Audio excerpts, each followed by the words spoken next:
I think over the years, sort of your MO is you're not afraid to do things like that and just make calls and kind of go for it. I mean, that was gutsy there to go for it and not kick it. You know what? I can't take the credit for that. Coach Riding, our offensive coordinator, we had a little bit of time because of the injury. The kid was down or whatever, so we had a little bit of time to think about it. But my first inclination was, let's kick it. There's 3 seconds left, and during that kind of lull there, he said, "Let's go for it. Let's win it right now. We haven't stopped them all night." And so I said, "Okay."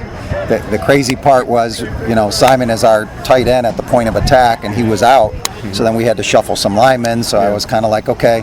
So I was out in the huddle saying, okay, you go here and you go here and you line up here, and we were trying to make sure we had enough guys. Were you drawing it up in the turf with your finger? Well, just getting the right. We wanted to make sure we had the linemen in the right spots. We wanted to put our best 3 guys at the point of attack. Sure. And so I got it straightened out, and they helped us out by kept calling timeouts. And I think maybe that calmed our kids down a little bit. They got a chance to catch their breath a little bit, and he called 2 timeouts, and I got a chance to go in there and give them a little pep talk and things like that. Scott said it helped their confidence. Yeah. Because it gave them a couple seconds to think about, don't jump. Where's the play? Where's my hole going to be? Right. And and plus, both times he called the timeout, he didn't wait for any motion. So I'm not sure if he knew that we were motioning. Both times he called the timeouts before the motion, which I was happy about because he sees the motion. He could have told their kids, okay, do this or that with the motion, but they called them early, and so maybe that helped us out a little bit. Proud of how they hung in because, let's be honest, you coughed up a lead, and wow, that's a heck of a way to just come back and finish like that. You got to be proud of that. It was a big character win because, at one point I thought they were dead, but then they bounced back, and then they just came roaring back, and then we couldn't stop them. I mean, they were just running all over us. But I challenged our kids with about 5 minutes to go. I challenged the defense to get the ball back for us, and then with 3 minutes to go when we got the ball back, I challenged our offense, and they stepped up and made some plays. Referees helped us out with a couple calls. Got a couple, But, that happens. Yeah, you got to take advantage of it. I just thought it was a character win. Our kids just hung in there, and certainly they could have packed it in. They could have panicked, but they kept coming back. And it's kind of like this is the second week in a row. We were down to Central Dauphin with 3 minutes to go last week, and Brennan took us down the field. And I think you're kind of seeing him mature a little bit, like where he's stepping up in crunch time and making some throws and making some plays. And so I'm happy about that. Are you surprised they went onside kick in the third quarter?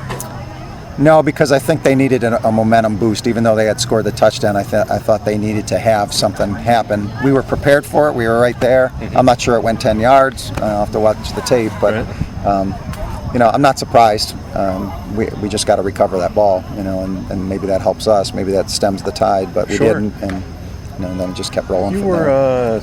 You were due to win one of these games like this, were you not? I don't know if you're ever due to win. It's a maturity thing. I think we have some kids that grew up a little bit last week in the game, and I thought they grew up again a little bit more here when it was time to win the football game. They did.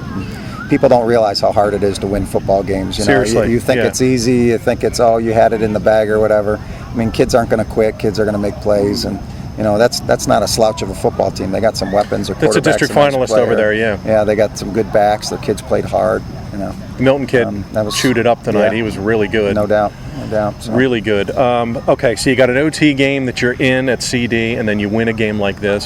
It's got to be confidence, I would think, for your group moving forward. Yes, I think it builds our confidence. It also tells us we got to keep working. We got to keep working harder. The thing about being a good football team is you got to keep improving. And I thought we improved from last week to this week, even though we only had a couple weekdays of practice.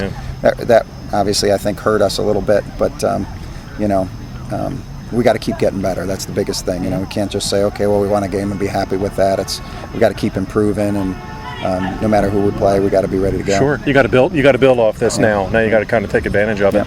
Impressed with Brennan and his progress and what he's doing. I mean, he's really smooth out there and throws a good ball. Yeah, they were challenging him a little bit, and they were going cover zero and things, and he made a couple throws, and they kept getting after him, and he made a couple more throws, and they kind of changed finally in the fourth quarter, started to back off a little bit, but that gives him more time to throw the football, and if you give him time, he's going to make some plays. And I thought Kyle Bashong really showed up tonight. He played well. This is his first year coming back to football after taking a year off, and just did an outstanding job. He made some great catches, and he didn't allow them to play us cover zero, so they had to do some other things, and that gave Brennan a little bit more time to throw. So.